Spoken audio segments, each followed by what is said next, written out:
கடைசி ஒரு சில வருஷமாக போக்கோ நிறைய ஃபோன்ஸ் லான்ச் பண்ணியிருக்காங்க. பட் போக்கோன்னு சொன்னாலே எல்லாருக்கும் டக்குன்னு ஞாபகம் வருது F1. இப்போ நம்ம F4ல் இருக்கோம். அந்த போக்கோ F1 லெவலில் இந்த ஃபோன் இருக்கா? இதில் ஆக்சுவலாக என்ன ஆஃபர் பண்ணுறாங்க இந்த வீடியோவில் பார்ப்போம். என் பேர் ஆஷ், நீங்கள் பார்த்துட்டு இருக்கிறது C4 Tech தமிழ். வீடியோ பிடிச்சிருந்துச்சுன்னா மறக்காமல் கீழே இருக்க thumbs up button, subscribe, bell icons இதெல்லாம் ப்ரெஸ் பண்ணுங்கள். இப்போ நம்ம வீடியோக்கு போவோம். முதல்ல பாக்ஸ்லேருந்து ஆரம்பிக்கலாம். இது typical Poco box, black and yellow. சீல்ஸை கட் பண்ணுவோம். இங்கே ரீசீல் பண்ணியிருக்காங்க, கஸ்டம்ஸில் ஓப்பன் பண்ணாங்கன்னு நினைக்கிறேன். எனிவே உள்ளே என்ன இருக்குன்னு பார்த்தா ஒரு yellow இன்சர்ட், இதில் sim ejector tool, information booklet, அதுக்கப்புறம் சாஃப்ட் கேஸ் கொடுத்துருக்காங்க. அடுத்து போக்கோ F4க்கு வருவோம். டிசைன் ரெட்மி K50 சீரீஸ்க்கு ரொம்ப சிமிலராக இருக்குது. பட் எக்ஸாக்டாக அதே டிசைன்னு சொல்ல மாட்டேன், சில சேஞ்சஸ் இருக்குது, அதுக்கு வருவோம். இப்போதைக்கு பாக்ஸில் வேறு என்ன இருக்குன்னு பார்த்தா USB Type A to Type C cable, orange ஆக்சன்ஸோட ஃபைனலாக 67 வாட் சார்ஜர். ஸோ அவ்வளோதான் பாக்ஸ் கான்டென்ட்ஸ்க்கு. கைஸ், ரீசெண்டாக ஆயிரக்கணக்கான S20+ யூசர்ஸ் ஒரு டிஸ்பிளே இஷ்யூ ஃபேஸ் பண்ணிட்டு இருக்காங்க. சாம்சங் அதை அட்ரெஸ் பண்ணாமல் 17,000-20,000 ரூபா அவங்கள பே பண்ண சொல்கிறாங்கங்கிறத பற்றி ஒரு வீடியோ பண்ணேன். ஸோ இப்போ அந்த யூசர்ஸில் ஒருத்தங்க change.org பெட்டிஷன் ஒன்று க்ரியேட் பண்ணியிருக்காங்க. சாம்சங் இதை இக்னோர் பண்ணாமல் அட்ரெஸ் பண்ண சொல்லி ஒரு பெட்டிஷன் லான்ச் பண்ணியிருக்காங்க.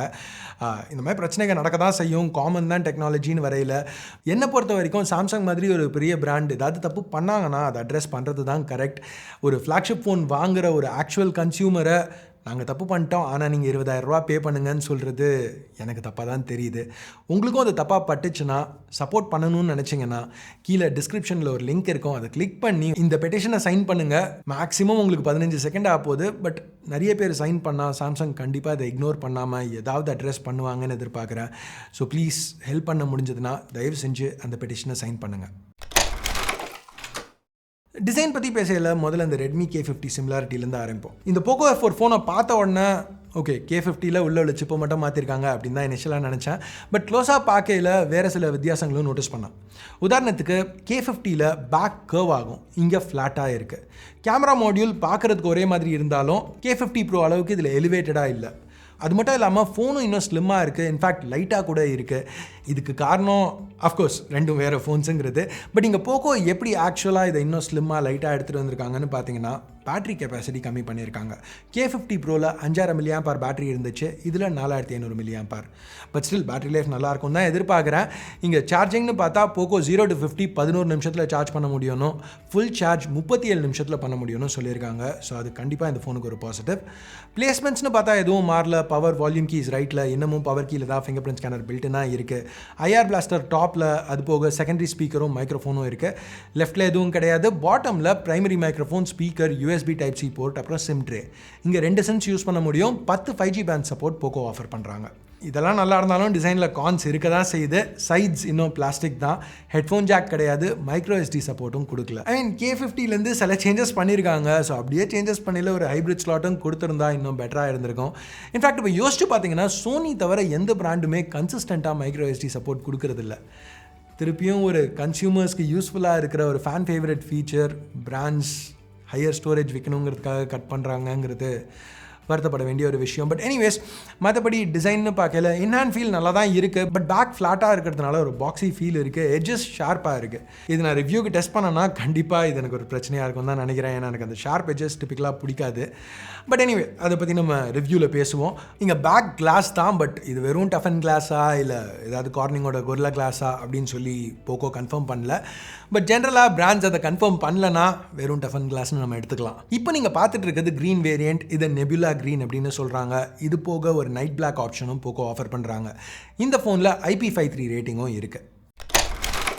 டிஸ்பிளே ஷாமியோட ஃபேவரட் சைஸ் 6.67 inches. திருப்பியும் K50 சீரீஸ்லேருந்து சில சேஞ்சஸ். இது ஒரு full HD+ panel, E4 AMOLED ப்ரொடெக்ஷனுக்கு இங்கே கொரில்லா கிளாஸ் 5 யூஸ் பண்ணியிருக்கோன்னு கன்ஃபார்ம் பண்ணியிருக்காங்க. அஃப்கோர்ஸ் பேனல் பார்க்க ரொம்ப நல்லா இருக்குது, பஞ்சி, சூப்பரான கான்ட்ராஸ்ட், நல்ல viewing angles, HDR10+, Dolby vision ரெண்டுத்துக்குமே சப்போர்ட் கொடுத்துருக்காங்க.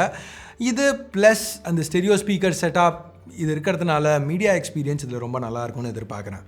இந்த பேனலை பற்றி குறை சொல்கிறதுக்கு எதுவும் இல்லை. ஏன்னா ரெஃப்ரெஷ்னு பார்த்தா 120 Hz, touch sampling 360 Hz, peak brightness 1300 nits. But கண்டிப்பாக குறை சொல்லணும்னா இன்டிஸ்பிளே ஃபிங்கர் பிரிண்ட் ஸ்கேனர் கொடுத்துருக்கணும். பர்சனலாக எனக்கு இன்டிஸ்பிளே ஃபிங்கர் பிரிண்ட் ஸ்கேனர்ஸ் இன்னும் கம்ஃபர்டபுளாக இருக்குது. நீங்கள் என்ன நினைக்கிறீங்க? உங்கள் ப்ரிஃபரன்ஸ் என்ன? ஆக்சுவலாக ப்ரிஃபரன்ஸ்னு கூட சொல்ல மாட்டேன், சைட் மவுண்டட் ஸ்கேனர்ஸை ஒரு டவுன் கிரேடாக பார்க்குறீங்களா? இப்போ என்ன கேட்டிங்கன்னா மற்றபடி ஃபோன் நல்லா இருந்துச்சுன்னா இங்கே நல்லா தான் இருக்குது. மற்றபடி ஃபோன் நல்லா இருக்கையில் ஓகே ஃபைன், ஒரு சின்ன காம்ப்ரமைஸ், பட் ஓகே யூஸ் பண்ணலாம் அப்படிங்கிற ஒரு மென்டாலிட்டியில் தான் நான் சைட் மவுண்டட் ஸ்கேனர்ஸை பார்க்குறேன். நீங்களும் அதே மாதிரி தான் பார்க்குறீங்களா, இல்லை ஆக்சுவலாக உங்களுக்கு சைட் மவுண்டட் ஸ்கேனர்ஸ் இன்னும் கம்ஃபர்டபுளாக இருக்கா? கீழே கமெண்ட்ஸில் சொல்லுங்கள். ஹார்ட்வேர்னு வரையில் ஸ்னாப்ட்ராகன் 870 சிப் யூஸ் பண்ணியிருக்காங்க. போன வருஷம் குவால்காம் லான்ச் பண்ண ஒரு சூடோ ஃப்ளாக்ஷிப் சிப்னு சொல்லலாம். ரியலிஸ்டிக்காக பார்த்தா 2020 அவங்களோட ஃப்ளாக்ஷிப் சிப் ஸ்னாப்ட்ராகன் 865 ப்ளஸ் அதோட ஒரு சின்ன அப்கிரேட். இப்போ போக்கோ இங்கே ப்ரைஸிங்கை பர்ஃபெக்டாக எடுத்துகிட்டு வந்தாங்கன்னா 25-30,000 ரூபா அந்த செக்மெண்ட்டில் இதை லான்ச் பண்ணாங்கன்னா அந்த ரேட்டுக்கு இது ரொம்பவே ஒரு நல்ல சிப்னு சொல்லலாம். இந்த 870 கூட 6, 8 இல்லை 12 GB LPDDR5 ரேமும் 128 இல்லை 256 GB UFS 3.1 ஸ்டோரேஜும் ப்ரொவைட் பண்ணுறாங்க. இங்கே லிக்விட் கூலிங்க்கு இந்த ஃபோனில் ஒரு பெரிய வேப்பர் சேம்பர் இன்க்ளூட் ஆகிருக்கு. தெர்மல்ஸ் டீசெண்டாக ஹேண்டில் ஆகுது. CPU த்ராட்டில் டெஸ்ட் 15 நிமிஷம் கண்டினியூஸாக ரன் பண்ணதுக்கப்புறமும் 91% பெர்ஃபார்மன்ஸை இந்த ஃபோன் ரீட்டைன் பண்ணிச்சு. சாஃப்ட்வேர் பற்றி புதுசாக சொல்கிறதுக்கு எதுவும் இல்லை. MIUI 13 ஃபார் போக்கோ Android 12 மேலே பில்ட் பண்ணுது. ஹார்ட்வேர் ஸ்ட்ராங்காக இருக்கிறதுனால எல்லாமே ரொம்ப ஸ்மூத்தாக இருந்துச்சு, ரெஸ்பான்சிவாக இருந்தது ஃபோன் யூஸ் பண்ணுறதுக்கு. ஆப்ஸ் டக்குன்னு லான்ச் ஆச்சு. எந்த லாகும் நான் ஃபேஸ் பண்ணுவேன்னு எதிர்பார்க்கவும் இல்லை. அது மட்டும் இல்லாமல் இந்த SoCயை இன்னும் புஷ் பண்ணால் கூட இப்போ இன்டென்சிவாக கேம்ஸ் விளையாடையில் கூட தெர்மல்ஸ் நம்ம அந்த த்ராட்டில் டெஸ்ட்டில் பார்த்த மாதிரியே இங்கேயும் நல்லா தான் ஹேண்டில் பண்ணியிருக்காங்க. பெர்ஃபார்மன்ஸ் கன்சிஸ்டண்ட்டாக இருக்குன்னு சொல்லலாம். ஃபோன் ஹீட்டும் ஆகலை. கேமிங் எக்ஸ்பீரியன்ஸ் சூப்பராக இருந்துச்சு. அஃப்கோர்ஸ் இது நம்ம எதிர்பார்த்தது தான். ஸ்னாப்ட்ராகன் 870 எக்கச்சக்கமான ஃபோன்ஸில் ஏற்கனவே பார்த்துருக்கோம். ஸோ இந்த ஃபோனில் கேம்ஸ் இவ்வளோ ஸ்மூத்தாக ரன் பண்ணிச்சுங்கிறது ஆச்சரியப்பட வேண்டிய ஒரு விஷயம் இல்லை. கேமிங் பற்றி பேசையில் கேம் டர்போ ஃபீச்சர் இங்கேயும் அவைலபிளாக இருக்குது. டக்குன்னு பெர்ஃபார்மன்ஸ் ப்ரொஃபைலுக்கு போகணுன்னாலோ இல்லை ஏதாவது ஆப்ஸை சின்ன விண்டோஸில் லான்ச் பண்ணி உங்கள் கேமிங் எக்ஸ்பீரியன்ஸை இன்டரப்ட் பண்ணாமல் வேறு எதையாவது யூஸ் பண்ணணும்னு நினச்சிங்கனாலோ இது யூஸ்ஃபுல்லாக இருக்கும். இது எல்லாமே நம்ம ஏற்கனவே பார்த்தது தான். பின்னாடி ட்ரிபிள் கேமரா செட்டப் இருக்குது. பிரைமரி 64 மெகா பிக்சல் சென்சர், இது ஒரு ஆப்டிகலி ஸ்டேபிளைஸ்ட் f1.8 லென்ஸோட பேராக இருக்குது. இமேஜஸ் நல்லாவே இருந்தது, டீட்டெயில்டான இமேஜஸ். பிரைமரி கேமராவில் எடுத்த ஷாட்ஸ் கொஞ்சம் வார்மாக இருந்துச்சு. இது அல்ட்ரா வைட் ஷாட்ஸோட சைட் பை சைட் பார்க்கல உங்களுக்கு நல்லாவே தெரியும். கலர்ஸ் கொஞ்சம் வித்தியாசமாக இருக்குது, பட் இது ஒரு மைனர் இஷ்யூ தான். ஓவரால் 2 சென்சர்ஸுமே நல்லா தான் பெர்ஃபார்ம் பண்ணுச்சு. வீடியோன்னு பார்த்தா 4K 60 FPS வரைக்கும் ஷூட் பண்ண முடியும். ஃபுட்டேஜ் குறை சொல்லிக்கிற மாதிரி இல்லை, ஸ்டேபிள், டீட்டெயில்ட், நல்ல டைனாமிக் ரேஞ்சோட. இங்கே அந்த ஷார்ட் எண்டில் அந்த சூரியனை ஃபோக்கஸ் பண்ணல உங்களுக்கே பார்த்தா தெரியும். செல்ஃபீஸ்னு வரையில் Poco 20 mega pixel f2.45 setup use பண்ணியிருக்காங்க. இதுவும் திருப்பியும் குறை சொல்கிற மாதிரி இல்லை, டீட்டெயில், டைனாமிக் ரேஞ்ச் எல்லாமே நல்லா தான் இருந்தது. ஸ்கின் டோன்ஸும் ரொம்ப அக்யூரேட்டாக இருந்தது. இந்த வீடியோ ஷூட் பண்ணையில் எனக்கு ஆக்சுவலான ப்ரைஸிங் தெரியாது, பட் இந்த ஃபோன் 30,000க்கு கம்மியாக ப்ரைஸ் பண்ணாங்கன்னா, 25க்கு கொஞ்சம் க்ளோஸாக ப்ரைஸ் பண்ணாங்கன்னா அந்த F1க்கு ஒரு நல்ல ஃபாலோ அப் மாதிரி தான் தெரியுது ஆன் பேப்பர். அஃப்கோர்ஸ் டெஸ்ட் பண்ணிட்டு ரிவ்யூவில் என்ன டீட்டெயில்டாக பார்ப்போம். எனிவேஸ் இந்த வீடியோ நீங்கள் பார்க்கல உங்களுக்கு ஃபைனல் ப்ரைஸிங் தெரிஞ்சிருக்கும். அப்படி நீங்கள் ப்ரைஸ் அனௌன்ஸ்மெண்ட்டை மிஸ் பண்ணிங்கன்னா கீழே டிஸ்கிரிப்ஷனை செக் பண்ணுங்கள், இல்லை பென் காமெண்ட்டை செக் பண்ணுங்கள். ப்ரைஸிங் நான் அங்கே போஸ்ட் பண்ணுறேன். ஸோ ப்ரைஸிங் பற்றி என்ன நினைக்கிறீங்க, POCO F4 பற்றி என்ன நினைக்கிறீங்க, அதோட முக்கியமாக இந்த வீடியோ பற்றி என்ன நினைக்கிறீங்க கீழே கமெண்ட்ஸில் சொல்லுங்கள். அப்படியே அந்த தம்ஸ் அப் இல்லை தம்ஸ் டவுன் பட்டனையும் ப்ரெஸ் பண்ணுங்கள். சப்ஸ்கிரைப் பண்ணலன்னா சப்ஸ்கிரைப் பட்டன் ஏற்கனவே சப்ஸ்கிரைப் பண்ணியிருந்தீங்கன்னா பக்கத்தில் உள்ள பெல் ஐக்கான் அதையும் ப்ரெஸ் பண்ணுங்கள். அப்போ தான் நான் போடுற வீடியோஸை நீங்கள் மிஸ் பண்ணாமல் பார்க்க முடியும். அடுத்த வீடியோவில் உங்களை திருப்பி சந்திக்கிற வரைக்கும் என் பேர் ஆஷ். நீங்கள் பார்த்துட்டு இருக்கிறது C4E Tech Tamil. Have a nice day. Bye.